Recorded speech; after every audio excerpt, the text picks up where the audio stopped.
How did you survive? But you I didn't have. don't know, man. I prayed every night that I would die in my sleep because it's hell.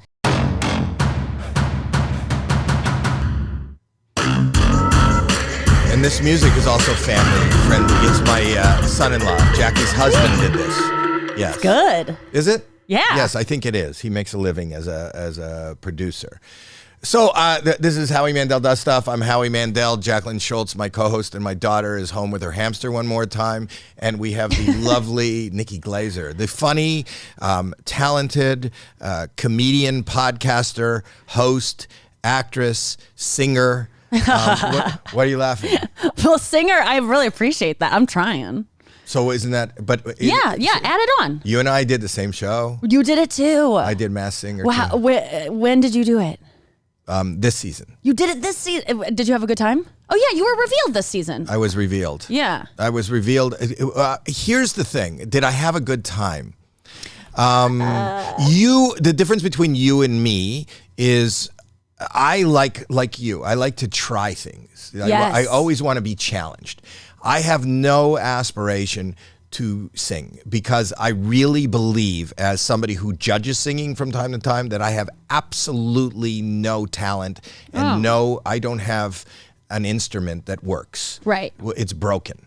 Like I can't carry a tune. Right. And I have no sense of rhythm. That's what they say. They say that, you can become a good singer if the thing you need is to not be tone deaf, but you need that. And you find you're tone deaf? Yeah, I'm like, beyond tone. I'm rhythm deaf. And me too, dancing. I can't so even hard. clap my hands to things. When I go to a concert and they start clapping, I go. But I've heard you sing. You can actually sing. I can. With enough training, you can kind of do anything. But I don't know. I have to believe that because hard work is the thing that I can do. And so I like when that's the one thing that I need to do to make it. I don't like this. You're either got it or you don't. I think anyone with enough work should be able to. You can't be Adele or something, but you can find your I was voice. Mandel. but I. But did you have a dream of dressing like a salamander or a taco? What were you? I was a lobster, which is for a Jew is not fun. kosher. Why is that? Well, first of all, it's a fun costume. You got the claws. You enjoyed it. I don't remember seeing you exactly as not did you enjoy me? You enjoyed the process of being in a costume? I liked it because you're saying that I actually want to be a singer, and so I felt like it was the one true way to be judged and not have someone kind of go, ew, she's a comedian, like what is she doing, and have that change their perception of my voice. I got to start with no one knowing who I was, because I think a lot of times when someone tries a new talent and it's just like Michael Jordan playing baseball, you're just like, don't do this other thing, just stick to what we like you as. And it changed. Could you breathe in your costume? But no, I mean, it was hard. Right, I was wearing like a snowflake on my back. It was like a backpack snowflake. It was like 60 pounds. It was insane. Oh, okay. And then 60. my When you headpiece say I have a was snowflake on my back, that doesn't. You're not. doesn't mean I have a liberal. Oh on my God! back. No, I didn't even mean that. I just meant like you were saying. Oh, I had to carry around a fucking snowflake. Like that's a heavy thing. Oh right, it was because it was LED lights and everything, so it was pretty. Yeah. So I couldn't breathe. Yeah. I couldn't fucking breathe, and I couldn't see. Hot. No, you can't see at all. So this is what I said to the producers. I didn't really understand. So here's the thing. So I said I would do it because it seemed like it would be a lot of fun. A fun challenge, yes. And then I tried on the suit, and I went, well, this is kind of like. It's inhibiting. Mm-hmm. It's claustrophobic. Yes. It's I can't breathe. And you can't go anywhere. The only people that know that you're Howie Mandel on that set is your singing coach and maybe one or two producers. And everywhere you walk on that set, you have to wear a hoodie that says "Don't talk to me," right? Right. A face shield like you're Kanye on a podcast, like and gloves so they can't see your skin. You have to like dress. You're constantly claustrophobic the whole show. That was not the problem. So the problem for me was, you just said your singing coach. So I didn't, I'm Howie Mandel. I'm not known as a singer. Unlike you who wants to pursue it, I don't give a shit if it sounds good. Well, I thought, it'd be fun for people to guess and whatever, and I'm just going to sing. I'm just going to I'll sing. I have no aspirations to ever be a recording artist. I don't want to sing. I don't have an album coming out. I'm not dropping anything. I have no breakup songs. I have nothing. You're not dropping anything. No, isn't that what you Except kids like do loose now? change. Yes. Yeah. Okay. It's dropping at midnight. Yes. So, but I don't have anything to do. And then I ended up going in. I thought I'd go in, and just put on this fucking head. Yeah. And sing, and I was Easy there for peasy. ABBA week. You didn't know that there was going to be training involved. But they take it really seriously. Oh, yes. So I was in the coaches going, no, you're not hitting the note. I go, I don't give a fuck. No, try again. It was like going back to school. Mm-hmm. And it was really hard. Was Amy Chapman your coach? I think it was. Yeah, the very nice girl. I loved her. She's amazing, but red hair, long, really passionate. Let's try it again. Yes. And I go, no. And I couldn't remember the lyrics. And I let's try it again. And no. And then when they finally got me to like at least remember the words, and then they put that head on me, I said, well, is there a teleprompter? And then I couldn't find the fucking teleprompter. Oh, there's a teleprompter, but I go, what is the point of this? I can't see anything. It's memorized. You have to memorize it. But I said to the producers, I go, why don't you, if you want the singing to be so good and you want the singing, why don't you go into that where you went in with Amy, and why can't you just record it? Why can't you just pre-record it so you can at least breathe, or if you want to dance around and have fun? They do that. Not to me. They do.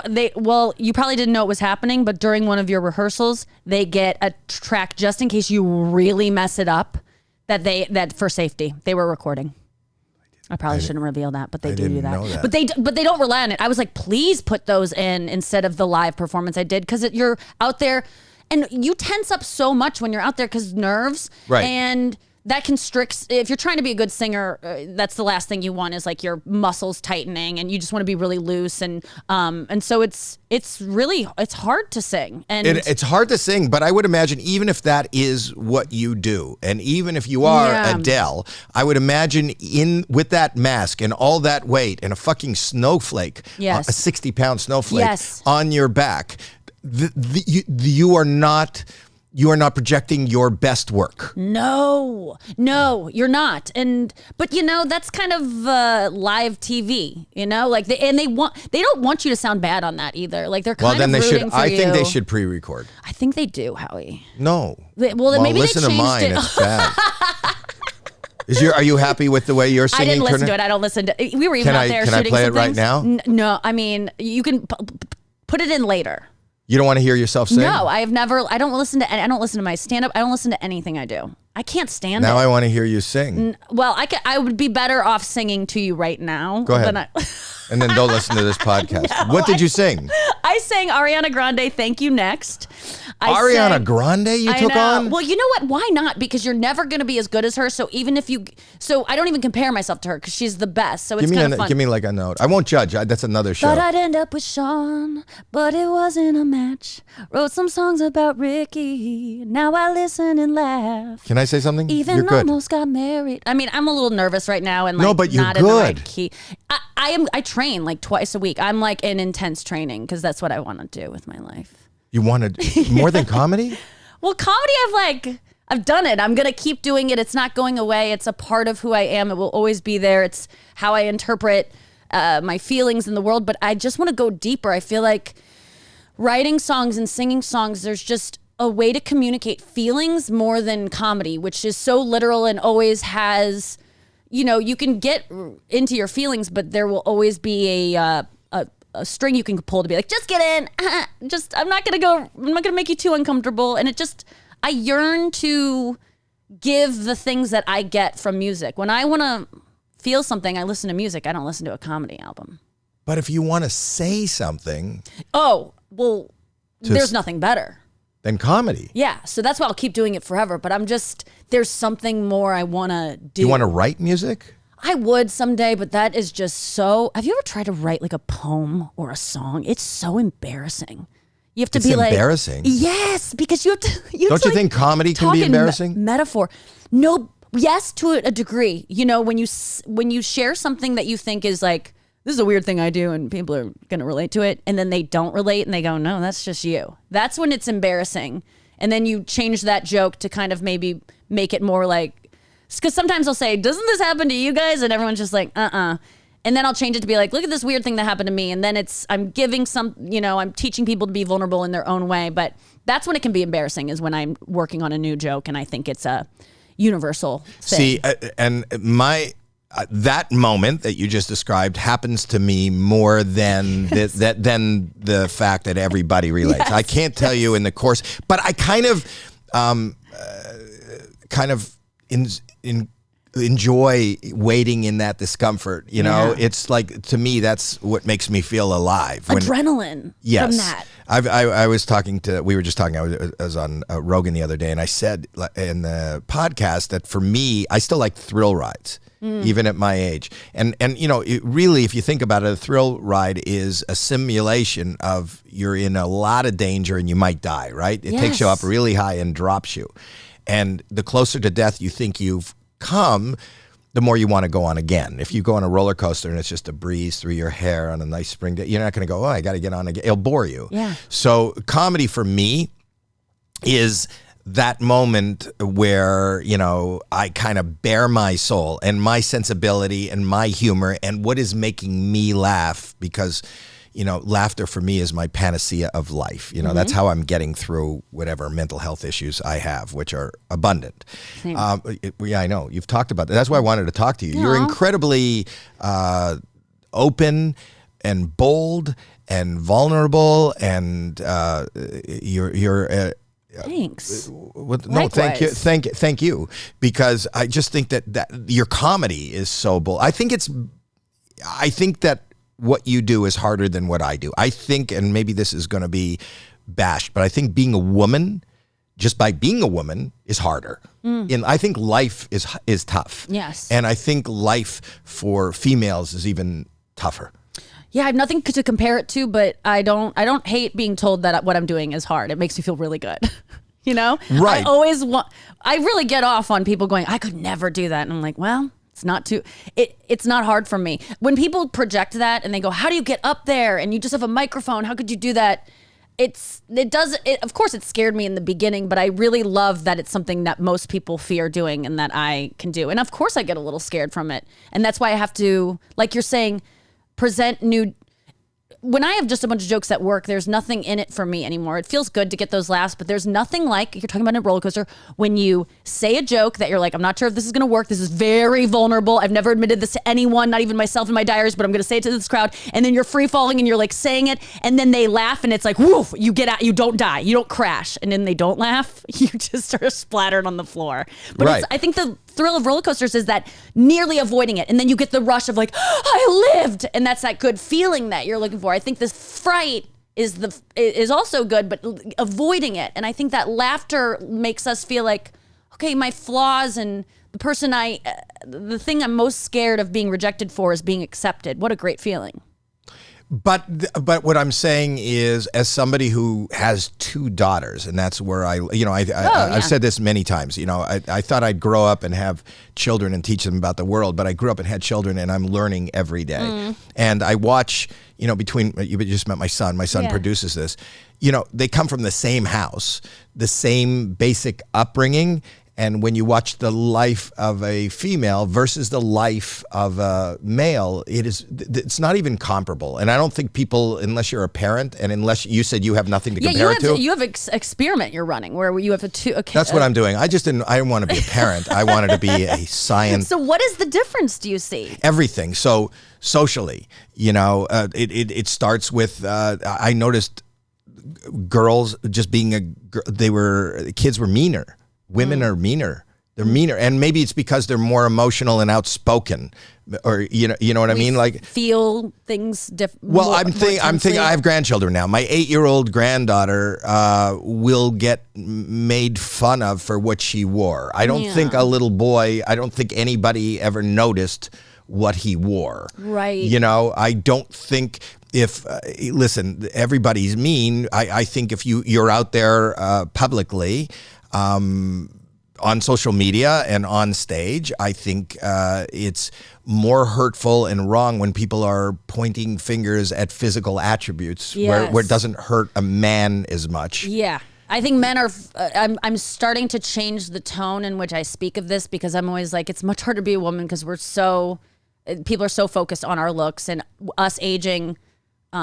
we become invisible faster than I would say men do. We lose our virility. I mean, I don't know if women have virility, but we lose our ability to procreate, which is the reason why anyone is attracted to anyone, is like, I could make a baby with this person. And so we lose that earlier, and then we feel kind of invisible, and it's harder. But men are also so susceptible to eating disorders and all that shit now. So it's sinking into it's everyone. But even the pressure of a woman to have a baby, and I know you talk about this, and this is part of it, which I believe, as somebody who's at this stage in my life, I believe there is some responsibility and beauty in somebody who makes a decision, man or woman, who makes a decision not to be a parent.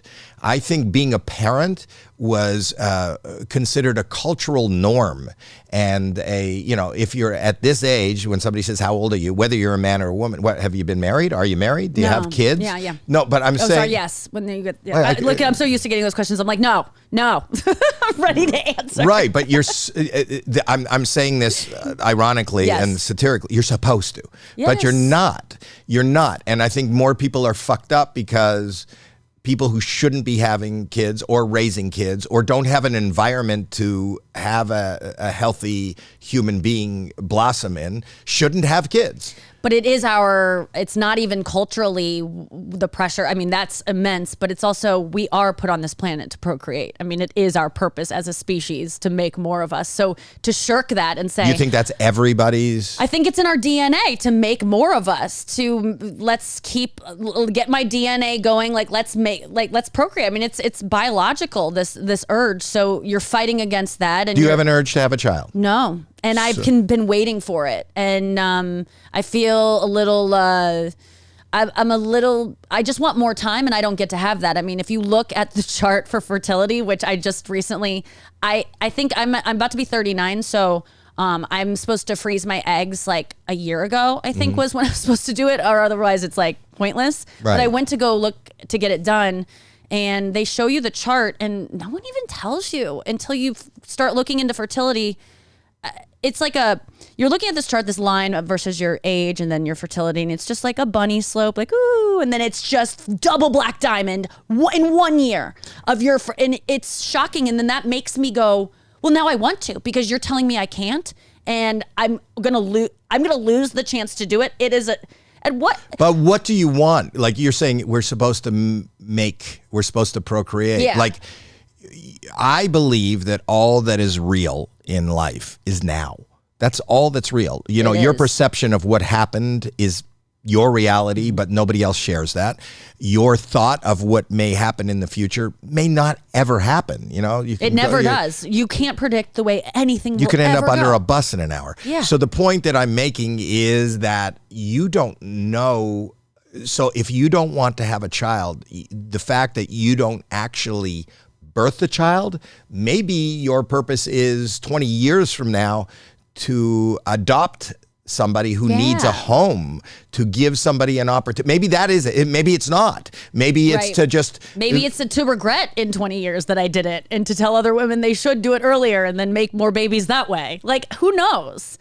I just know I don't want one now. And the only reason I would do it, when I was freezing my eggs, I was thinking... Oh, you did freeze your eggs? No, when I went in and I was about to pick up the $7,500 of medication at Walgreens. And see, that would scare me, just taking that medication. Spending that much money at a Walgreens scared me. I was like, $7,500 at Walgreens? Yeah, for this stuff that you have to inject in yourself, and you gain a bunch of weight, and your hormones go into... fight or flight. Like, it's not a good thing for your system. So can't you just go to Canada and take your underpants off? What the fuck? To freeze your eggs. I don't know. I get it now. That's great. Is it great? I liked it. Thank you. Yeah, I'm thinking of burning my eggs, but no, they're already doing that for me. It's I was about to do it, and it was the day that they were gonna teach me about the medicine, and I go, I can't do this. I went in, I cried to the woman that was helping me through this process, and I was like, the only reason I am doing this is because I feel like I'm gonna meet, I have a boyfriend now, and I was like, I don't want kids with him. I just feel like someday I'm gonna meet a man who is gonna want his own kids, and I won't be able to give him that. And then I was like, wait a second. If a guy I'm with, because men want their own kids, they don't want to adopt. I'm sorry. When a man wants a baby. Bullshit. They don't want to. How do you know? Most. I've talked to a lot of men, and they're like. Then you've gotten the consummate answer of all mankind. No. Listen. I just can see myself with a man someday who's like, I kind of want my own. You know. Well, you're talking to men who want to do you. No. They don't want to adopt with you. Right. Well. Okay. So, but let's just say that a lot of men would like to have their own kid and not adopt. I was thinking.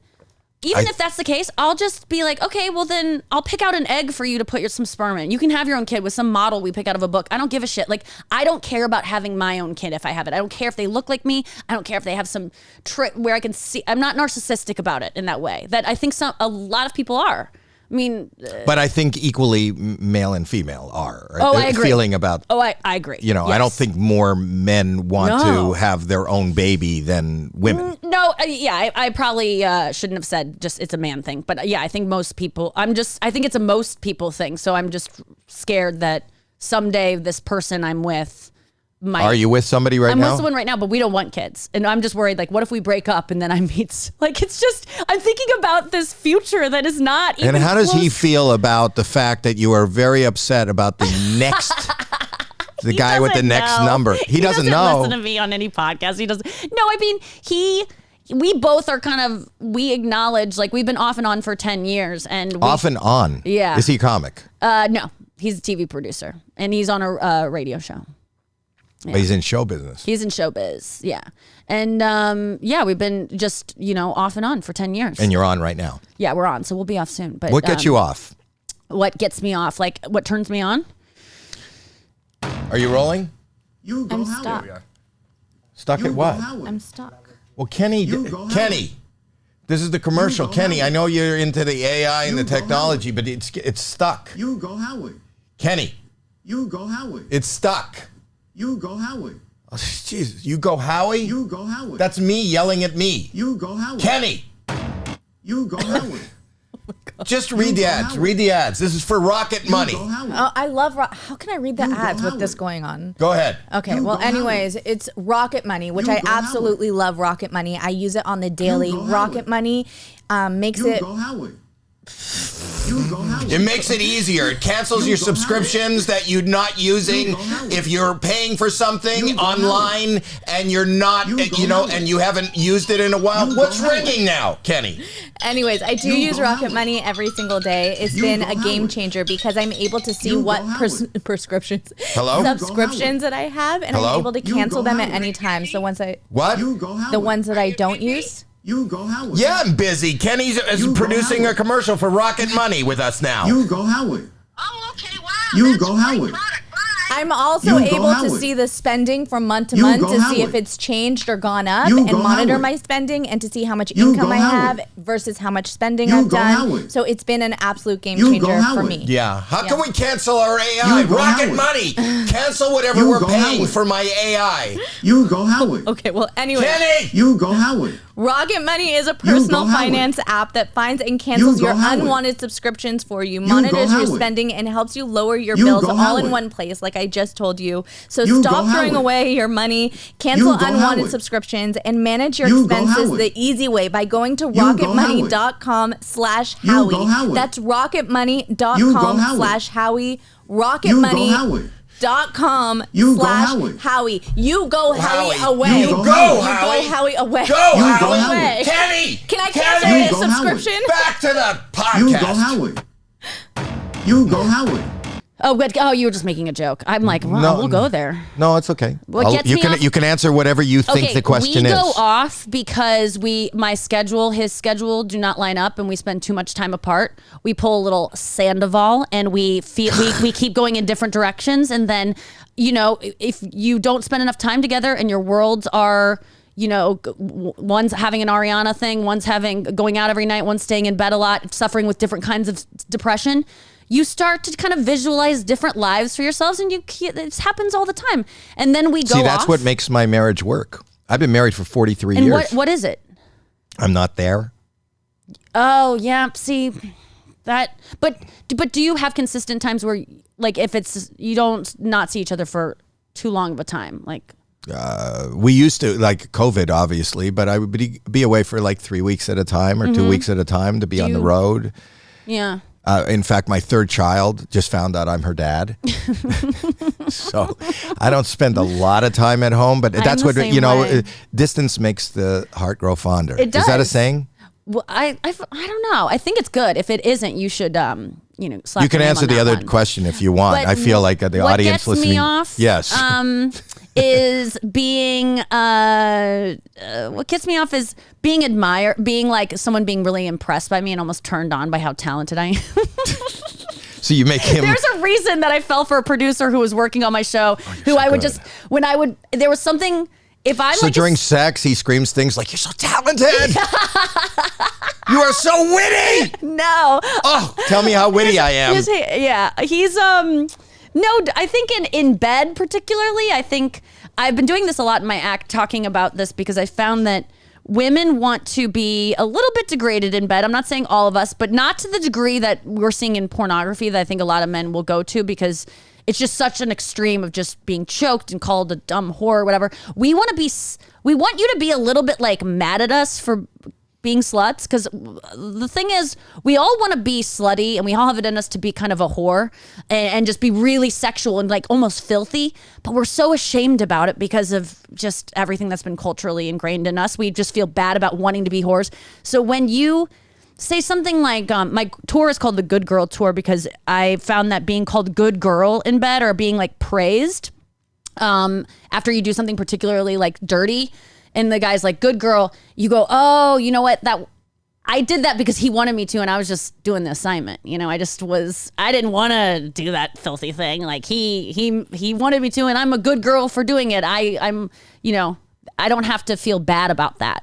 And so I think that's like the right note to hit. So I kind of like to be I would say in the bedroom, I'm like a nice girl, and off stage, I'm a freak. Like I'm very outspoken and masculine energy when I'm on the mic, and then in bed, I'm kind of like, no, okay, whatever you say, sir. Like I like that kind of role reversal. Do you find that people hearing your forwardness on stage, do you think that makes, a lot of men are soft? That's where I was gonna go. Yeah, they it kind of does. intimidate. It's a masculine thing to do stand-up comedy, to be someone on stage with a microphone thinking people need to listen to me. You listen up. It's like a tribal leader type thing. There's something in. You watch that and it's masculine. And so men who aren't into a masculine energy woman, which there are a lot of men that are, it doesn't make them cucks. It doesn't make them simps. But it's a less percentage of men who want to be the feminine role. Well, why is it a feminine role? Well, I'm just saying yin and yang. Like it's just the way to, it's not the right way to say it, but a more, not the dominant role in the relationship. And or maybe they are dominant. Maybe you're so sure of yourself and that doesn't inhibit you and make you feel any less of a man just because you can take a strong woman. No, I don't think it's less of a man. It just makes, I think, I don't know. It doesn't horn them up though. I don't think my boyfriend is horny for me being like telling it like it is. He admires it and is like, wow, she's talented. And I have it in my mind like he's horned up for this, but he's just like, wow, she's impressive. But I think that, it does turn a lot of guys off. And the ones that are super into it, that are like, roast me, those are the guys that want to be like belittled in bed and be like, oh, look at your small little dick. And they like get off on that kind of thing. Or they want you to like step on their balls with your stiletto heels or something. Like those are the guys that are more masochistic, like want to be belittled. And I'm not into that kind of guy. So kind of what I do attracts the wrong kind of person for me. With your boyfriend, because you said he's on a radio show, yeah, and he's a producer, do you find, what about the fact that you are enjoying, I wouldn't say that your success is more prominent than his, but it is, I don't know more him. Prominent, yes. Yes. So the fact that you're more successful, we're in a business that is just by nature a competitive business, right? Yeah. I mean, ultimately, we're always trying to be on the most popular show, get the most eyes and ears on whatever we're saying and we're doing. Obviously, you have more eyes and ears on what it is you're doing than your boyfriend. Yeah. Is that an issue? It's an issue when I misrepresent him on podcasts and things and don't say his side of things. So that can be an issue when I tell my side of the story and it's wildly different than how he perceived it. When it comes to me being more famous, getting more attention, he's not, I've never felt a jealousy from him or him trying to like dim my light or anything like that. It's that is probably one of the most unique things about him compared to other people I've dated, where I think I've been drawn to people in the business, especially other comedians I've dated. And I feel like as a woman, you always kind of have to just lessen. It's hard to break news of like, I got this thing, because it's like an affront to them that they didn't get it. Whereas I think my boyfriend's really good about celebrating. Who's the most famous comedian you've dated? The most famous comedian I've had little dalliances with these people, and they usually were cheating on someone with me. This was like young in my career, and so I was always like going after guys with girlfriends. And the most famous one? I can't say, because they're like married to these people now that they cheated. Rhymes with. That was always the surprising thing. In my early 20s, which I would never do now, I would pursue guys that had girlfriends because I was it's not a good thing to do, but I did it because I was scared of intimacy, and what better way to never let this guy get too close is if he has a girlfriend.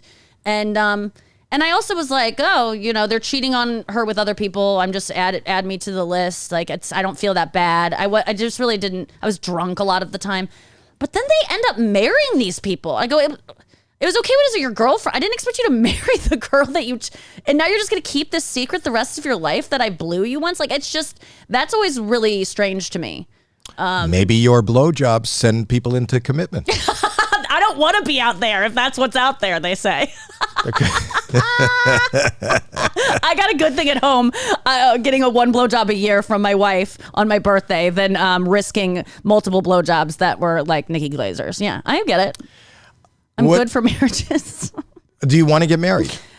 Yes, I would like to want to get married. I would like to want to commit to anything for longer than a year. I feel like I just have commitment issues. I used to accuse my boyfriend and other men I dated of having commitment issues, but I was always wanting them to be my boyfriends because I knew they wouldn't be, and then I would win somehow if they would be. So I think ultimately with a lot of therapy, I've realized I have massive commitment issues. I don't own a house. I don't own a car. I don't own anything. Do you live back with your parents still? No, I only lived with them for a year, and then I rent in St. Louis. Yeah. Which is your hometown. Mm-hmm. You went back for COVID, and then you made a show out of it. Yeah. I was back living with my parents for 11 months during COVID, which I thought was just going to be a couple weeks of just hanging out there while the world got its shit together, and then it just kept going. And while I was living there, I was like watching a lot of reality TV and realizing that's my favorite kind of stuff to watch. And I was also living a reality show. I'm living with my parents at the age of 35, and I was successful and, guest hosting Jimmy Kimmel and then flying back home and living with my parents. I was like, this is hilarious. So I pitched it. It got bought, and by the time it was bought, I was already moved out. So we were just like, okay, let's make this a story about a girl who moved back home, which is already interesting. To be like a semi-famous person moving back to St. Louis. And your parents they had no problem with being on? At first they're like, this will be great. They're hilarious. I would have never done this show if my parents were boring. My parents, I thought this is the perfect thing. I can just sit back and be the straight man because it's so funny around me. They're so naturally funny. They're not trying. And then about a week before we started taping, they started hanging cameras in their house to start shooting, and my mom flipped out and was like, my house is a mess. People can't see this, and I gotta lose weight. All my clothes aren't good enough, and had this panic. And I talked to producers, and they were like, "This always happens with family that aren't used to this. Don't worry, we'll get through it. We'll be gentle, and by the end of it, they'll be begging us not to leave." And that was the case. My parents were so sad when we didn't get a second season because it was really fun. It was, and they were good at it. They were natural. Natural, yeah. Once they got used to the cameras, they were so funny, and it was almost annoying how funny they were and how much they didn't try. Because I feel like I try, Did you? Well, that's your job. Yeah, exactly. Yeah, and do you have siblings? Yeah, I have one sister. She's a school teacher at my high school that we both went to. She has 3 kids. She teaches Spanish. She's a lovely person. Has no need to be in the spotlight. She is so gorgeous, so talented. She could have been an actress, could have been a singer, could have been a model. I mean, didn't want any of it, and I'm so grateful because I could not handle that. Like you're saying in a relationship, like could you be married to someone who is more famous than you? Probably not, and right. I don't think I could date somebody who's in the same business as me. My wife is an agent, not my agent. Okay. But has no desire to be on camera. It was hard to get her. No. Yes. It was hard to get her into our wedding album. She doesn't want to be. She has no desire to be on camera, and I love refreshing. that. It's so refreshing. It's so unrelatable for us. I always thought that we were why are you a comedian? Why did you get into this? How did you get into why? I wanted to be on TV early on. I had enormous stage fright and was just scared of ever getting attention or being the center of attention, but knew, once I think I saw Friends for the first time in like 6th grade, and I was like, I want to be Jennifer Aniston, and that was like my goal. I didn't know what that meant, and then you take acting in school? No, because I had stage fright. So I was like, I would sign up to audition for a play, and then I would chicken out because my legs would shake, and I would shake too much. I couldn't. The paper would be shaking. I had to give presentations like during recess alone with the teacher because my parents would see my anxiety attacks about it, and so So that was holding me back, and they were like, well, if you want to do this, and what do you, so I just had to confront it, and I just auditioned for a play, and then I loved it, and then I was not a good actress and didn't get roles in even high school, and I was like, what am I going to do? And then I developed an eating disorder because I kind of wanted to die. I was like, if I can't be an actress or famous someday, because I had low self-esteem. And so I thought being famous equals everyone will love you. I mean, all these things I've kind of realized later on. So I think back then the solution was like, everyone will love you and listen to you if you're famous. And that wasn't going the way I thought it was going to go. So, because I would get none of the leads in these high school productions. We didn't even go to like a theater school. So it was like, I'm not even excelling here. How am I going to do in college? I did audition for theater school in college, didn't get into any of them, and I was like, I just want to fucking die. And so you really legitimately wanted to die? Suicidal? Yeah, but I was too scared of like doing it, so I think I just started, and I always wanted to be. Were you in therapy? No, God, no. And then I went through a couple, tragedies, and like a friend of mine committed suicide in high school, and September 11th had just happened, and that really fucked me up.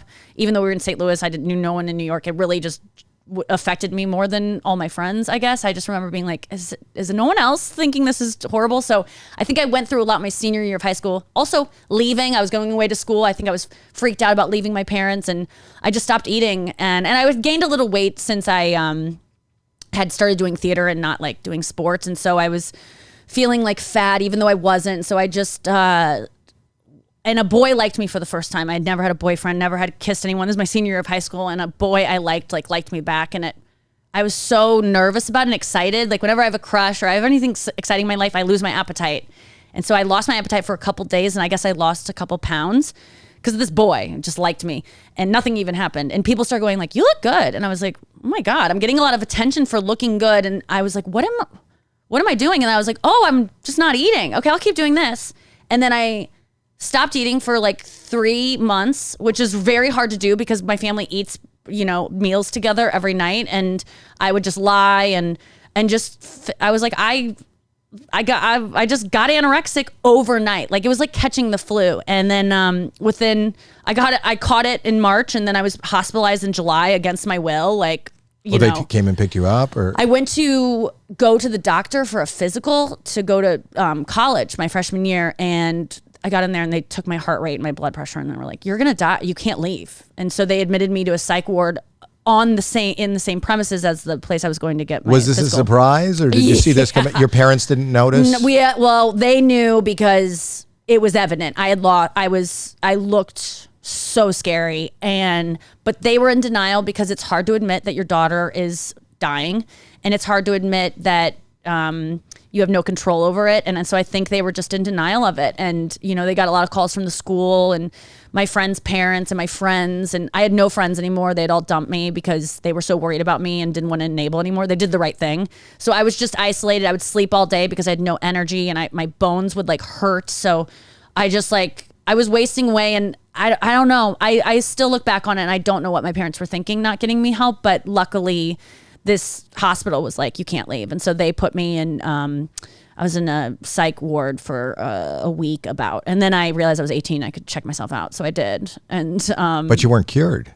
Not even close. I mean, I was like, I'll eat whatever you want. Just get me out of here, because it was scary and I was locked up. And so is it specifically eat or just? No, it's just well, the teen ward was full. And so they put me in the elderly ward. So it was just a bunch of, geriatrics with dementia, just throwing their shit and like bleeding from their faces and just like screaming in the wall. So it was really scary.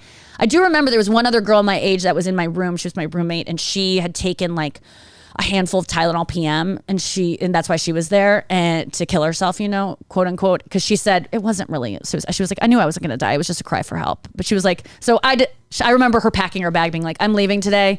Mine was just a cry for help. I'm going to get help.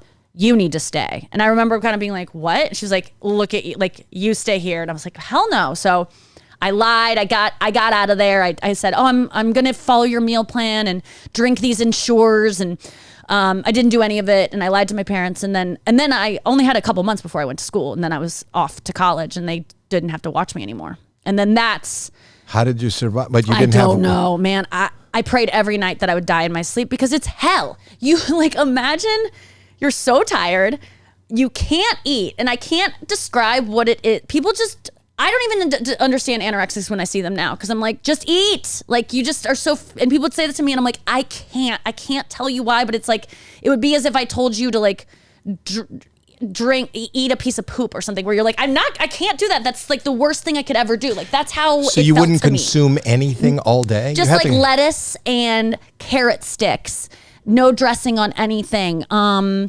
lot of hot tea, because I was freezing, because you have no body fat. How much did you weigh?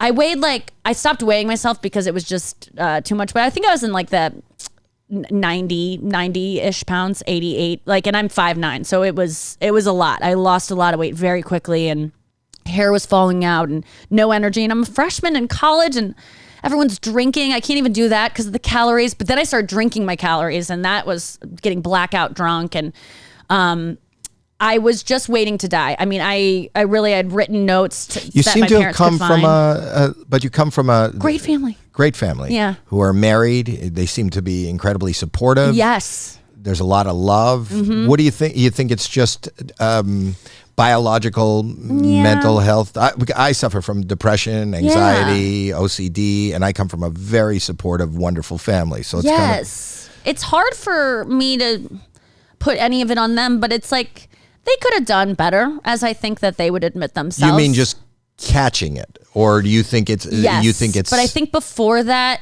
it's no fault of theirs, because my parents are just products of their parents, and their parents are products of their. I mean, it goes far back. You get into therapy, you realize everything's your parents' fault, and then you stay in therapy more, and you realize it was your grandparents' fault that your parents ended up. And like, it just goes on. So there's no blame, but I don't come from a family that I think acknowledged feelings as much as they would think that they did. I wasn't having my feelings met, and I was a very sensitive child. So when I was sad about September 11th, when I was sad about my friend who committed suicide, I was kind of met with, well, you don't even know anyone who lives in New York. What are you upset about? You didn't even know that, we'd never even seen this kid that you're crying about who killed himself because your friend didn't love him. Like, it was like, this guy killed himself because my best friend said she didn't want to go out with him. And so I was clearly, it doesn't even matter. I'm still making excuses. Like, I deserve to be upset. My feelings, I had too many feelings, and they weren't acknowledged. And I wasn't able, if I cried, it was kind of like maybe seen as a manipulative tool, because maybe it had been in the past. And so I thought that anytime I cried, it was like, I was trying to get something. So I'd never cried, and I just, everything bottled up, and I just ended up, taking it out on myself. I was very... I was depressed and suicidal. The best thing we can do for ourselves and for others, and I think people who are listening to this will agree if you read the comments after, though you don't listen to any of the podcasts or read comments, is sharing. For my mental health. But absolutely. But the first time, is sharing. And when I, came out about my mental health, I was like at the end of my rope and at the darkest moment in my life. But just to know that I wasn't alone, or just to talk to people like you and have these conversations. From my generation, they didn't. I'm probably your parents' age. Mm-hmm. How old is your dad? He's about to be 69. I'll be 68 this year. Yeah. So that there is a stigma involved with mental health. So you're suicidal. You relieve yourself from the hospital. Yes. On your own, which didn't sound like a good. You show up at college. Yeah, and I have no one wants to talk to me. I mean, I honestly look. If you look at pictures of people that when they went to Auschwitz and freed everyone, and those pictures, I mean, that's what I looked like. Like when I looked in the mirror, it was there was no difference. Teachers, professors, they weren't putting up red flags. no one can talk about it because it's just so scary looking. And I think no one wanted to be my friend, which I get because I just looked like a liability. And that's when I realized I don't think I realized it really because I wasn't as aware of what I looked like. I was ashamed of it. I would wear baggy clothes to cover it up. And, you know, I wasn't like trying to flaunt my hot, thin body. It wasn't about like, I'm thin now. Like it was a shameful thing. I started to make friends being funnier. I had always been funny, but I just was like, you got to take this up a notch to distract from how you look. And for the first time ever, because my personality, I had to, you know, turn the volume up on that. I started having people tell me you should be a comedian. And I had never heard that ever in my life. And this was at a point where I wasn't going to be an actress. And I was like, I guess maybe I'll write sitcoms. So I was like trying to maybe think of that. But I was ultimately like, I just want to die because I can't imagine not being on TV. Like it was, and now it seems ridiculous to me. I could totally imagine a life. If it was taken from me, I wouldn't kill myself. But at the time it seemed like life or death for that dream to happen, and it wasn't happening. So when people told me I should be a stand-up comedian, I was like, I mean, I knew what that was, but I'd never considered it. And then I started, you know, looking into it and was like, oh, this is awesome. Because it was the answer to everything. I could share all the dark things. You get rewarded for being fucked up, for saying the truth. And I think that is really what anorexia and what a lot of mental illness is about, is like letting the truth out.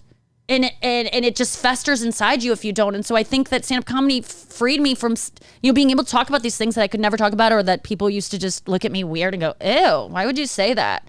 And so it was an outlet, but it was also this beacon of hope that I could still have a career in TV. And then as soon as I did stand-up comedy, I go, Did you do stand-up comedy college? I signed up. My friend signed me up for a friend who had told me you should do stand-up comedy, found a flyer on campus that said there was a stand-up comedy competition. She signed me up. And then I did it. And then once I had one set, and like, you know, you have one set, and I killed in my memory of it.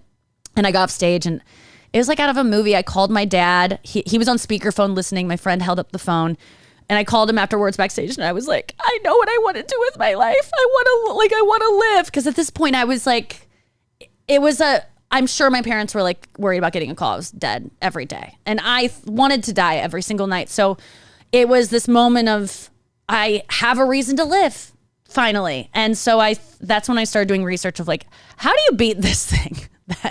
That seems, there's got to be a way, because before I wasn't open to eating. I wasn't open to beating it because why? So I can go be a TV writer when I really want to be on TV? No, thank you. So I can be a mom, so I can be a teacher. Like none of my outlets seemed like options seemed good enough to live. So what makes you happy now? For me, and I'll just I got some catching up to do. Yeah. I mean, eating is like the greatest. It's all I look forward to. I mean, I still have food issues. That's why, my lifestyle. I don't think that goes away. That's like being, sober and you're, Yeah. But the truth of the matter is, I say everything I was ever punished for, expelled for, hit for is what I get paid for. I also found stand-up comedy by accident. I went to a club and they dared me to get up. And I got up. And and was it a great experience that first time? So mixed in the sense that the very first time, you're probably too young to remember me. This is like the 70s. I've read history books though. Yes. So this is just after the will.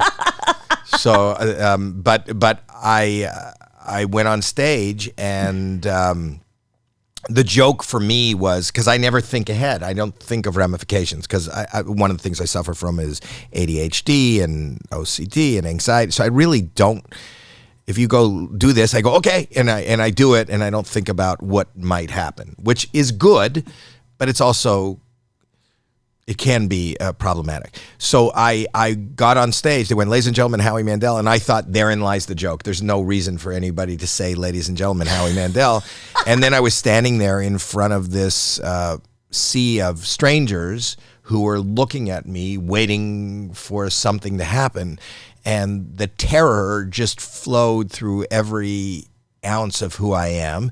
And if you look on YouTube and Howie Mandel's first times on TV, all it is terror. And it was like I would start going, okay, all right, and then they would start laughing at me not and they'd start giggling at my nervous energy, and I'd go, what? And that became my catchphrase. Yeah. And I put my hands in my pocket and grab one of my rubber gloves that I carry because I have OCD and I didn't want to touch public restrooms. And I didn't know what to do, so I just pulled it over my head and I started breathing, and the gloves went up. No way. Yeah. Is that bit born of you just fidgeting on stage? Terrified. Wow. And I blew it up and I popped it off, and they all applauded, and I went, good night, and I escaped. And the owner of the club said, you got to come back tomorrow and do it again. And I go, what is it? And he goes, do what you did. And I go, what the fuck did I do? I was just terrified.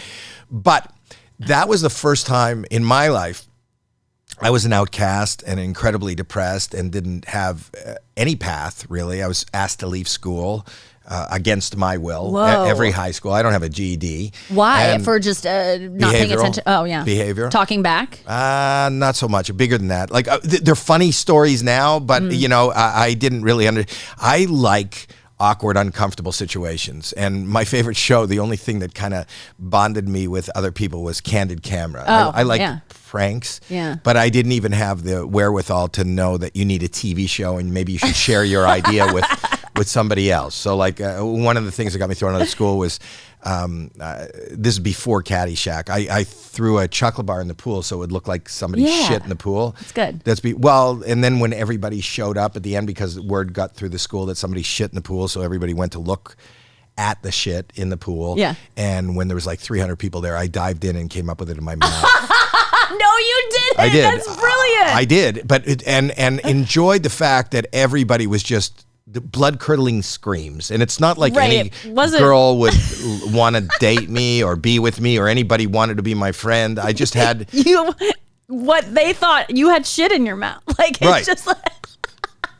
Right, which I thought was funny at the moment. Were you in on it with your friends, or is this just I didn't you have alone? A friend. Shut up. This was just you alone? By myself, yeah. Doing it for what? For cameras that weren't there? That's the biggest question that people always ask. My wife continually asks me today, and my teachers ask me.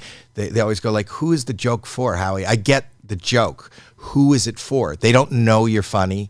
They think there's something wrong.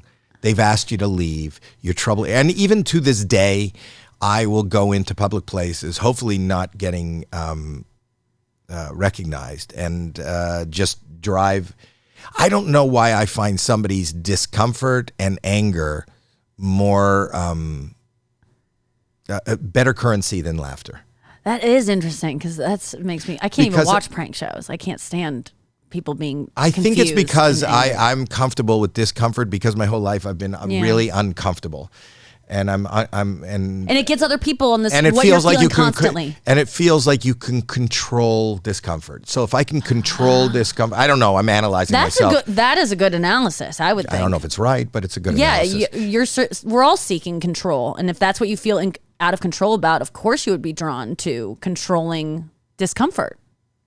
That's interesting. Yeah, but you'd think I want acceptance and I want people to like me. So when he thought it was great and a whole room of strangers were laughing, that laughter seemed like a warm blanket. And every day of my life, I'm trying to reclaim that comfort again and that moment again.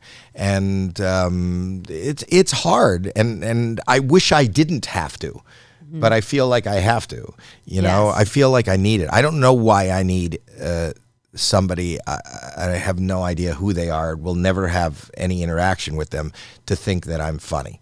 Their approval, You know, but I don't understand it, but I'm surviving it, and I'm every day is a fight. That's why it's interesting talking to somebody like you, because you don't talk to so many people who are as rawly open about this kind of, and in the way you tell it, it's incredibly scary. You mentioned probably 100 times in the course of 15 minutes, I wanted to die. I talk about suicide a lot lately, and the thoughts, because that's the new thing that I think. I've been doing comedy now for 20 years and talking like this, and I think just in the past couple years, that was the one thing I never really admitted to myself, or I definitely not on mic, that I sometimes want to die and I want to kill myself, and I have those thoughts, and I do. I still suffer with suicidal thoughts all the time. I'm never gonna do it. I've made that pact with myself and that promise, but I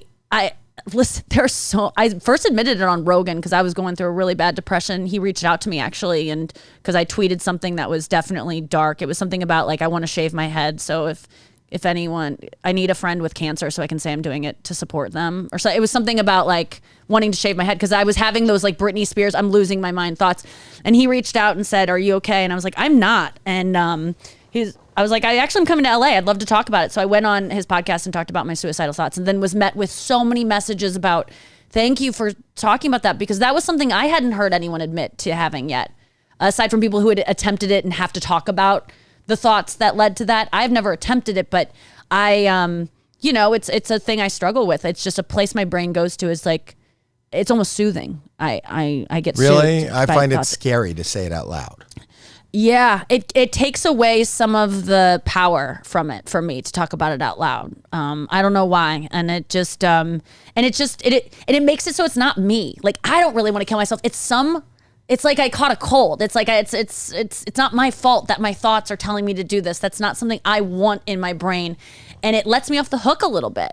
I feel, and doesn't give it as much power. It's a symptomatic thing of, I get depression, and my symptoms are suicidal thoughts, just like, sniffles when you get a cold. It's just the way it is. And so I can see them as thoughts that I can duck under and kind of acknowledge and go, okay, you're here once a month, 2 days before my period. I'm going to start thinking about killing myself. All right, you're on schedule, and it's not real. I don't have to like ride that wave. Are you in therapy now? Yeah. Oh yeah. Are you medicated?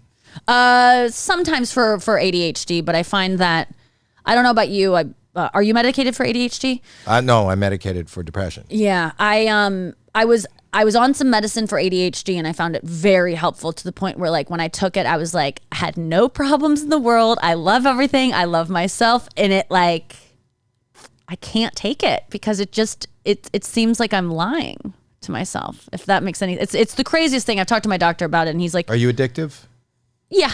I don't drink anymore. I quit drinking 10 years ago. I have problems with weed off and on where I want to do it. If I do it, I'm like, want to do it all the time. I have addiction issues. So, feeling an Adderall type substance coursing through my veins. I've never been a Coke addict, or even I've maybe tried it once and been like, this isn't really for me. But Adderall and any of that stuff makes me feel too good. I feel guilty.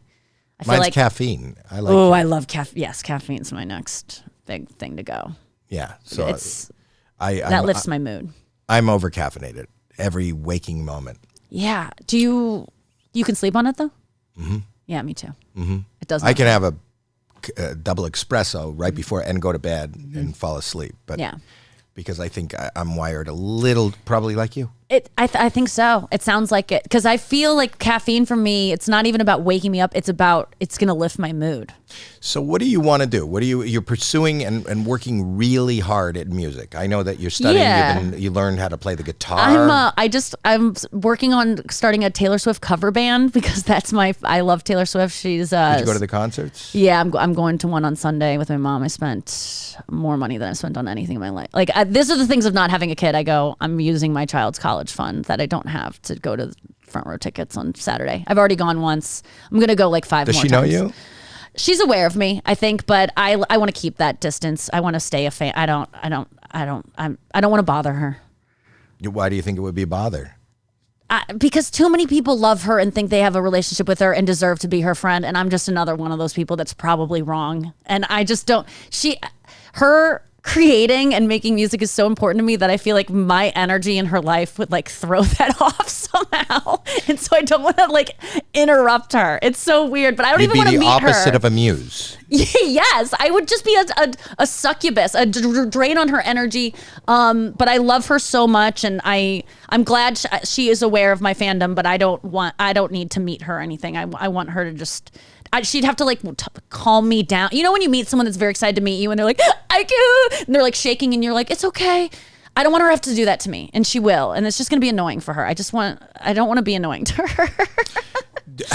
So yeah. Is that what you want though for your career? Do you want to be able to write songs and tour and do that? But right now I'm just like, I'll just ease into it by because I just play her songs all the time. So I've learned a bunch of songs on guitar, and me and my friend are gonna. Are you writing music though of your own? No, I can't. It's just the next thing. It's too vulnerable. You just like write about the wind and your I don't know the. You just have to write about like I can't even think of another concept like a metaphor. Like I don't like talking about metaphors and similes. I want to talk about. But even real words. The one of my favorite moments on America's Got Talent. There's this young lady. Do you know who Grace Vanderwall is? Yes. Oh yes. Oh. You know, she was 11 or 12 years old, and she wrote that song. Really? Do you know what song? Yes, you don't know I my name. Oh, I know that song. Yes. I don't play by the rules. Yeah. You know, and here's a 12-year-old person spouting. Yeah, that creeped me out. I gotta be honest with you. Why? Not. I don't need a 12-year-old to be that deep. Like, I remember someone sending this to me and being like, "Check out this girl," and I'm like, "No. I don't like when little kids have like adult feelings. It's creeping me out. It's like." It's too much. There's like an adult. There's like it makes me think of like past lives. Like this girl has too much. Well, as a parent, I will tell you something. The way I look at children and is that they are adult. You know, think of them as foreigners who just have to pick up the language and the skills. I think you're fully. I love that. I think you're fully I think you come out who you are. You've always been you. And even at this point, you are learning, you know, from college today, you're learning different ways to express what it is. I really like this, Howie. The same feelings that you had and the same way of reacting to things have not changed. You're learning coping skills, you're learning language, that's all you're learning. Mm-hmm. So that deep thinking infant in a diaper is always there. Was always capable of writing those songs. Because I truly have memories of being an infant before I could talk, and I have real clear images, which I've kind of proven because I've talked to my mother and I've said, was I in a pool one day when you had me on a floaty? But you actually had your own shit in your mouth that time because you were a baby, wasn't it? It's my own shit. Yeah, I like but you have memories. A callback. Yeah. You have memories that have been confirmed when you were a baby. Yeah, and they're really clear thoughts, as clear as my thoughts are today, except without a way of expressing how I felt, and I was frustrated at something. I love that you're a foreigner and don't know the language. You know, I remember. I'm aware that I was crying, and I'm aware that I was screaming. I wasn't sad. I was frustrated that I couldn't get. Yeah, I couldn't say. You had like locked in syndrome, where that's so somebody like Grace, who was an outsider, you know, those words were amazing. Oh my God, I'm getting like choked up thinking about it. Yeah, play that song. I love that song. It's a Grace Vanderwall. You don't know my name, and I think that I think you're right because I've been listening to a lot of Rick Rubin recently, and he said Rick. He was just here the other day, not on the podcast. That your creativity is. Kids are more creative than adults because what gets in the way of our creativity coming out is worrying about what people think about us and and kids don't have that. They don't care what people think about them yet. So this is one of the clearest messages I think that all humanity feels. Here. And tell me this is not. Put in this audio for when you go to mirror and it's just. But isn't that what we're all doing? Nobody knows who I am. Nobody knows what's going on. You're really not playing by the rules. What you just explained by your life. You know, you're not eating the meals you should be eating. You're not doing what you should be doing. You're in this ocean of people who don't know who you are, and you're trying to find your way. Mm-hmm. And today, you're Nikki Glaser, and everybody knows your name. And you found your way. That's that song. And that's from a 12-year-old. So good. And I was sitting there welling up with emotion when she was singing this song. And I said, how can a 12-year-old little girl be so articulate at that time, that's probably 10 years ago, to a man in his late 50s. Yeah. And she's telling my story. Because it's so pure and there's nothing that has gotten in. it's like that. What Rick Rubin says is like the stuff. It's always you have it when you're a kid, and then you get infiltrated by like what people think and comparing yourself to others. And I mean, the thing that stops me from writing music or writing poetry is how cringe it will be. This idea of cringe that other people go, ew, it's so embarrassing. So I read that about you before you came it's- in, and that made me feel sad. You know, you did a beautiful song to one of my friends when Bob Saget passed. Yeah. And and you talked about how you were concerned about how people were reacting to it. And I was right. I mean, people. You're not right. You're right. You're right about how they you made feel. fun of me. I mean, like I was recording music to just do for myself. I wasn't even gonna release it or anything. It was just something to do on my week off. And my friends were in town; they're musicians, and they wrote a bunch of songs for me to sing. And I was like, "Great, let's do it, just for fun." And then Bob died during that, and I was like, one of these, I was just a mess. And so I took one of the songs and kind of rewrote it and wrote about Bob. And then we were like, I kind of like this. Let's release it. Bob would want me to. I know people make excuses about like dead people wanting them to do things, and that's why they do it. But I really felt like, I don't know, why not put this out there? Maybe he'll hear it. Maybe he's got Spotify up there. And so I released it knowing that it's too sincere. Comics are going to trash me for this. And they did. It was embarrassing. And I didn't listen to any of the judgment, but I know I got made fun of. But then I realized it's because they all want to be singers too. And they were jealous of my ability to not give a fuck and put it out, which I did give a fuck. But whenever I'm jealous or make fun of something for being cringe, it's always because that person, I'm jealous that that person didn't care what people think. Even if it is cringe, even if it is bad, I'm just like, I wish I had that ability to not care. We don't. And that's not our culture. We don't have the ability to not care, even if people say it. I mean, The fact that you're putting on a pair of pants, it's because you care. Always, yes. It's much more comfortable to go out naked. Do you like my pants? Yeah, What? yeah, no. No, that's why you're combing your hair. That's why you're wearing Everything. makeup. That's why you're dressing. It's always for somebody else's approval. Some of us, people who like you and me, who are in this business, need more. Mm-hmm. But I hope that nobody and nothing ever dims the flame of what it is you want to do. And if you feel in the moment that you want to release a song, there is something beautiful and pure about doing like that song you did for Bob is as pure and beautiful as what Grace and Vanderwall did, because obviously those words and that tune and that moment meant something to you. Mm-hmm. And authenticity and comedy and music and everything far surpasses anybody's judgment of quality, whatever their judgment of quality is. I agree. So I think we got one life to live, at least in this realm. I think you just got to do it. I live by Nike's. No, I really appreciate you saying that and being reminded of it today. And even watching Grace, which I've avoided. I remember being sent this and being able to watch a little bit of it, but feeling like jealous that this little girl can do something that I can't do. But the thing is, I can do that. Yeah, you can. I'm allowing I'm allowing things to get in the way of that. That's all it is. That's in every single one of us to be able to express ourselves like that, we all have a unique perspective that can connect us to humanity. And we allow the outside world to get in and muffle that and worry about what people think. And I can't live like that. And I gotta, even if it means writing a bunch of shitty songs that aren't good, but who's to say, and I'm telling you, I'm saying that as a talent judge, who's to say that it isn't good? Yeah.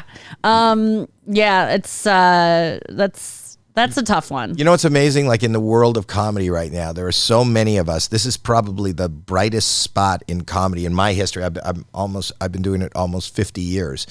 And I think now is probably the brightest time in comedy. I just got back from Austin, and I was telling Joe this, and I think he's one of the Joe Rogan is one of the leaders of, the comedy started in New York, I think, from when I was aware of it, with people like Lenny Bruce and other people who were leading the way.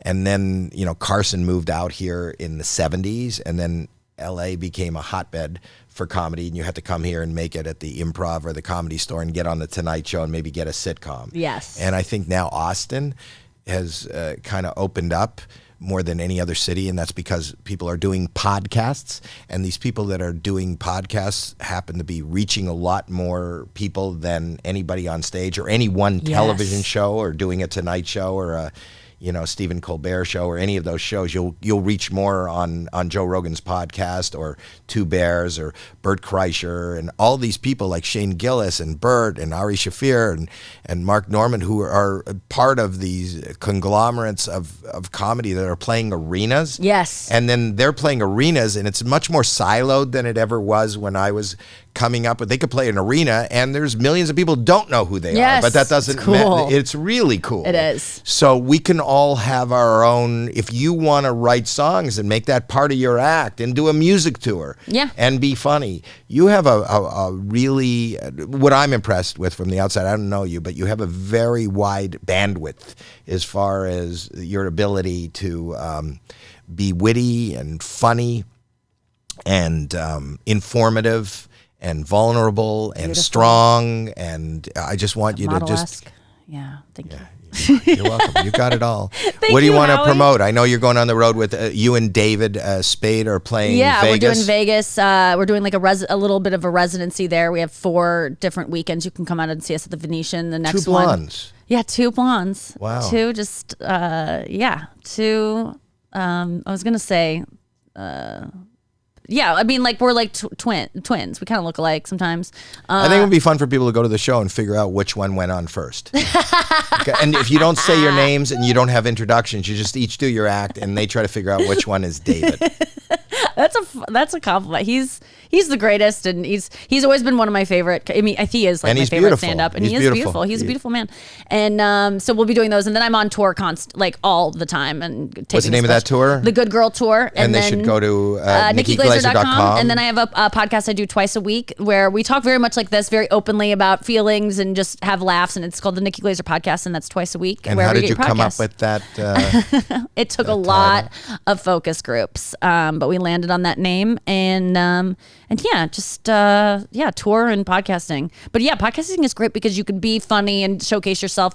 But like Carson, you had 5 minutes, just be funny, do these jokes that you've been very rehearsed. Podcasting, you just feel like your fans can have an intimate relationship with you, whether that's good or bad. I can't but tell, I think but authenticity is what sells now. Ever since people started vlogging and YouTube became really big, it kind of opened the door into people's life. That's what I always wanted from my celebrities. I want to know what's going. I don't want the version you give me. I want to know. I want to see the candid picture. I want the paparazzi. I've always been wanting to see what's your inner life like. So I love sharing that stuff and kind of dispelling any perfection people would put on to me based on what I look like when I'm dolled up for a special. I love getting real and talking about this stuff. I appreciate you doing it too and leading the way. I mean, you were, when you came out with your OCD stuff, that was the first time a lot of us had even heard of that. But I didn't do it on purpose, so I'm not well, you had to brave the storm. It was a dark day when that happened on Howard Stern. Wait, how did it come out on Howard Stern? Oh, I was on Howard Stern and with the guy, I talked about it in my book, but do you know what Puppetry of the Penis is? Oh, yeah, I've seen it. Yeah, so one of the guys from Puppetry of the Penis was on radio with me. We were both on the show at the same time, and he was fucking around with his penis. Yeah. And then he left before me because I had to promote my television show, and he touched the door, and because I'm laser focused on what's going on in the room, so from his dick to the doorknob, there was no wiping or it was hard. So anyway, I finished, and I continued on the air for a little bit, and I couldn't hear. It's like those. Did you ever watch Charlie Brown, where you couldn't hear the teacher? And I couldn't hear anything Howard was saying. But then they wrapped up my interview, and I was going to leave, and I was wearing like I think a T-shirt. So you couldn't use your sleeve. No, and then I went to use I went to grab. There was a tissue box, and I went to grab a tissue to do that, and he said, "No, don't use the tissue." And he had one of his people knock the tissue out of my hand. He goes, "Just open the door." No, I get it. It was funny. Yeah. You know, open the door. I go, "I'm not going to touch it." The guy's dick was all over the door. I'm not going to touch it. He goes, "Just open the door." And just open the door. And he kept harping on it. And if you know anything about OCD, I started having a panic attack, which feels like a heart attack. And I said to him, I thought like he had let me go, and we were in commercial. And I said, "Howard, I'm going to be totally honest with you. I go to a psychiatrist. I've been diagnosed with something called obsessive compulsive disorder. I'm medicated. This is serious. And if you don't open the door for me, I can't breathe right now. You're probably going to have to call 911. And he said, "Oh, I'm sorry." And so they opened the door and they let me out in the hall.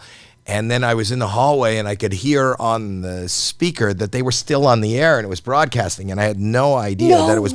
That's what I said. I had no idea. Yeah. So I just, at that moment, my heart dropped into my stomach, and I thought, fuck, this is the end of the world as I know it. Number one, first and foremost, this is a national show, and my kids are going to have to go to school, and everybody's going to say their dad's got mental health issues, which is horrific to even mention for the kids. Number one. Number two, I'm never going to get another job. When you take a job, who's going to hire somebody You're a liability. medicated? Yes. I'm a liability. I'm nuts. And number three, I'm just awash with such embarrassment and humiliation and beyond anything. I'm just going to go downstairs and run into traffic. Yeah. Yes. And I went downstairs, and the doors open into the teeming streets of Manhattan, and I'm just about to take the breath to run into traffic when some guy comes up in my periphery. I didn't make any eye contact, and he went, "Are you Howie Mandel?" And I went, "Yeah." He goes, "I just heard you on Howard Stern." And I thought, okay, I better just run. And before I could take the first step, he said, "Me too." And I went, "What?" He goes, I also have mental health issues. And it was so good to hear you talk. And I went, oh my God. Oh my God. It was the first time. That was like a life preserver. Me too. Like and an this angel. Yeah. And it was before the internet, before we had the internet. So I went home, and that kind of, I survived that. And I started getting, it took about a week, a constant flow of mail, not email, like paper, like mail going, oh my God, I heard you on this. And I realized, even though people were saying it helped them to hear it, you have no idea how it helped me to hear that they heard it. Yes. That I wasn't treading water out in the ocean alone. Yeah, you felt alone until that. And just like they did. Grace just sung, they all did know my name. They know who I was, and we were all together, and we were all like joined at some mental hip, and we could survive this together. So it made my life a lot easier. So I didn't go, I'm just going to open up and tell people. And it's the hardest thing to do. And I think what you did is a lot harder than what I did, because yours is a conscious, knowledgeable effort done with intelligence, knowing what you're saying and kind of, not knowing what the consequences are. You do it, and you open it up, and you talk about it. Well, and thank you. No, thank you. Because it makes my life easier. You're very nice, and you're very funny, and thank you so much for coming. Check her out. I'm so excited to be your friend now. Yeah, we're to know you. We're friends now. Yeah, we're friends. And you can go to HowieMandel.com anytime. I will. Will you? Yeah. All right. And I'm going to read your book now, but I have a chapter to skip because you just talked me through one. It's the opening chapter. Okay. So you could start on chapter 2. It's called, what is it? Howie Mandel, Don't Touch Me is the name of the book. All right. That was Nikki Glaser. This is Howie Mandel Does Stuff. And I wish my daughter missed a great one. Too bad about the hamster. And somebody wants to, you want merch? Oh, yeah. Hell yeah. It's just, we got shirts and stuff with stuff on it. Great. Howie Mandel Does. There you go. Ooh. I don't know. You can pick, you can have a hoodie. You can have whatever you want. That's rich. Thank you. You can play the music now because it's the end of the show. Thanks. That was good. Thank you so much. Thank you. You were amazing. Nice. Oh, wow. That's nice. No, you Make sure are. to This go. is like, this is a great side of you.